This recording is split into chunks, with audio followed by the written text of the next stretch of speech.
सभी भक्तों को जय माता दी। हरिओम नमो नारायण। आशा करता हूँ आप सब अच्छे होंगे और दरबार से जुड़े हुए सभी भक्तों को जो है माता रानी की तरफ से बहुत बहुत स्नेह आशीर्वाद। और जो आज का टॉपिक है, आज का कंटेंट है, जो बहुत सारे भक्तों का पूछ रहे थे कि गुरुजी जैसे पूजा पाठ करते हैं तो उसमें उबासी आती हैं या फिर आंखों से आंसू आते हैं या कमर में जो है दर्द होता है, तो उनके क्या संकेत होते हैं और उनसे हमें क्या सीखना चाहिए, क्या करना चाहिए आगे।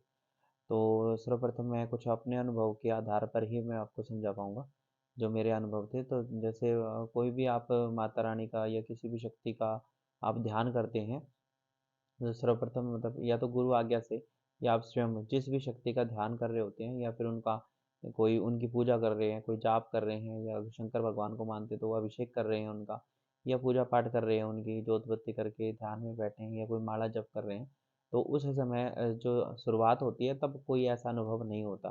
कोई उबासी आना, आँखों में आँसू आना, ऐसा कोई अनुभव उसमें नहीं होता है।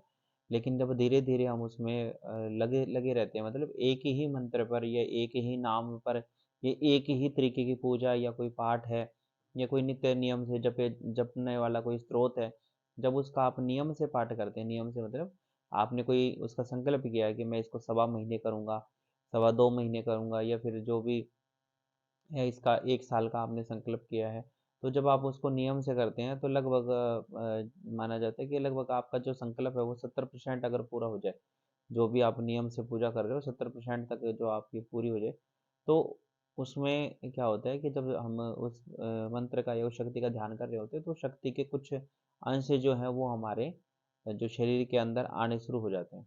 या फिर ये कहेंगे शक्ति जो है हमें धीरे-धीरे थोड़ी बहुत उनकी प्राप्त होने लग जाती है।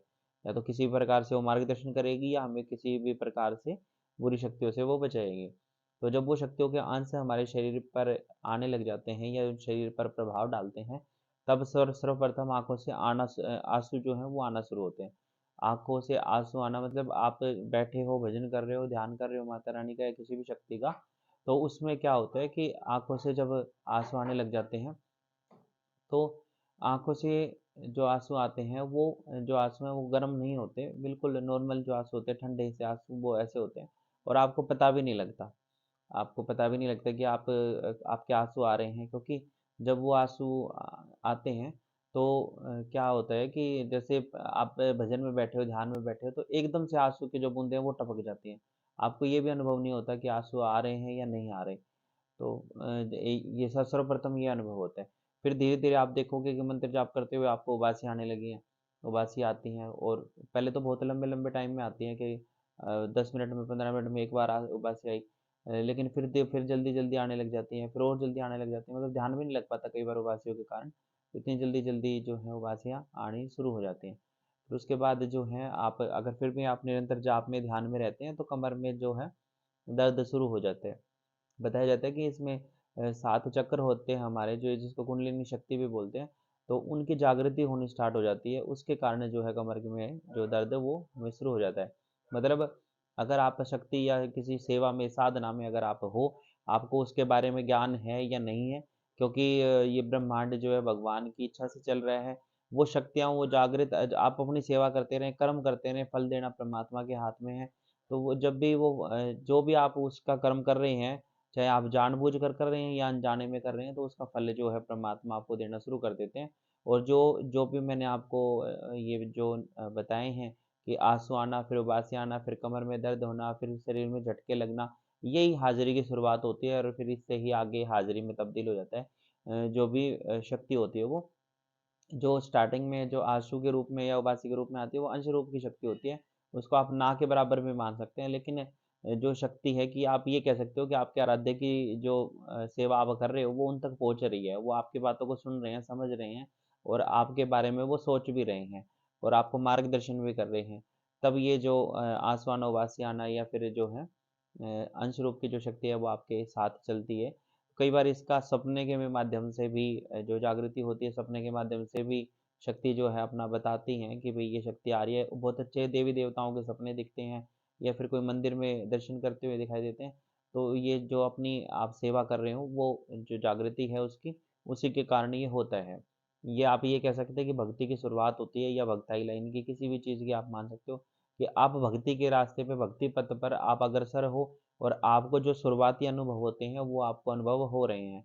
तो ये अनुभव अगर आपको हो रहे हैं, उबासी आ रही है आँखों में, आँखों से पानी आ रहा है, लेकिन आँखों से आप उसको आँसू नहीं कह सकते, क्योंकि आँसू जो होते हैं वो दुःख तकलीफ में आते हैं, या खुशी के जो आँसू होते हैं, वो खुशी के आँसू दुःख तकलीफ के आँसू से थोड़ा डिफरेंट होते हैं।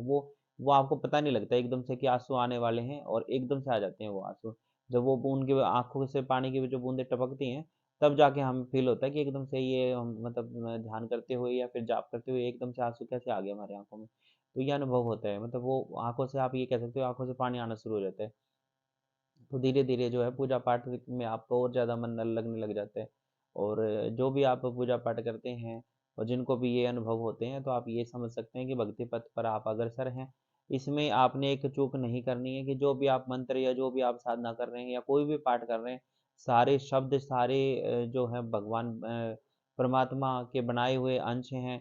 सब सारी ध्वनियाँ भगवान शंकर के डमरू से निकली हुई हैं। आप किसी भी स्रोत को कम ना समझें, किसी भी स्रोत को, मंत्र को कम ना समझें, क्योंकि भगवान जो है सृष्टि के कण-कण में व्याप्त हैं। जो भी आप मंत्र जाप कर रहे हैं या जो गुरु द्वारा प्रदत्त है कोई मंत्र उसका जाप कर रहे हैं या फिर कोई भी आप पाठ कर रहे हैं, तो उसको छोड़ देना। किसी के बहकावे में ना आए, किसी की अगर कोई कह दे कि नहीं ये पाठ मत करो, तो ऐसा जो है नहीं करना चाहिए। आप नित्य नियम से जिस चीज़ को करते आ रहे हो, उसी को करने से आपको ये शुरुआती अनुभव मिले हैं। तो उसी को करने से ही आपके आगे का भी जो रास्ते हैं वो खुलते चले जाएँगे। आप अपने कर्म पर बने रहें, जो आप कर्म करने से आपको ये अनुभव हुए हैं, वही कर्म आपको आगे के भी अनुभव कराएँगे और ये बहुत अच्छे अनुभव होते हैं। बहुत सारे लोगों का मानना है कि जो पूजा पाठ करते हैं, उबासी आती है तो मन हटता है पूजा से, और जो है आँखों से आँसू आते हैं तब भी मन हटता है या भगवान उसको स्वीकार नहीं करते। तो ये भ्रांति मात्र है। बहुत सारे भगत साधकों का और गुरुजनों का भी ये जो है मतलब मत है, मानना है उनका कि जब शुरुआत होती है भक्ति लाइन की, तो उसमें आंसू आना, उबासी आना, कमर में दर्द होना और पूजा पाठ में मन ना लगना, ये शुरुआती लक्षण होते हैं। मतलब कई बार तो बहुत ज़्यादा मन लगेगा पूजा पाठ में, कई बार ऐसा होगा कि वो छूट जाएगा, मन नहीं लगेगा। वो आपकी परीक्षाएँ हो रही होती हैं कि आप बैठोगे या नहीं बैठोगे। कई बार ऐसा होगा कि बैठेंगे लेकिन बैठा नहीं जाएगा। तो उसमें आपने नियंत्रता बना के रखनी है उसमें, कि जो भी आप कार्य कर रहे हैं, जो भी आप सेवा पूजा कर रहे हैं, उसमें निरंतरता रखें। वो होती रहनी चाहिए। अगर वो होती रहेगी, जो आप पूजा कर रहे हैं, पाठ कर रहे हैं, किसी मंत्र का, किसी भगवती का स्त्रोत का जाप कर रहे हैं, तो उसको आप नित्य नियम से करें। उसके नियम पे और अडिग हो जाएँ। अगर आपको ये शुरुआती अनुभव हो चुके हैं, तो आप और अडिग हो जाएँ, उस नियम को ना छोड़ें, उसको करते रहें। भगवती खुद जो है रास्ता आपका साफ करेगी और खुद आगे से आगे अनुभव कराएगी। अगर वो आपके साथ वैसे चलना चाहती है तो वैसे चलेगी, अगर वो आपको गद्दी चौकटी दे के चलना चाहती है तो गद्दी चौकटी दे के भी चलेगी।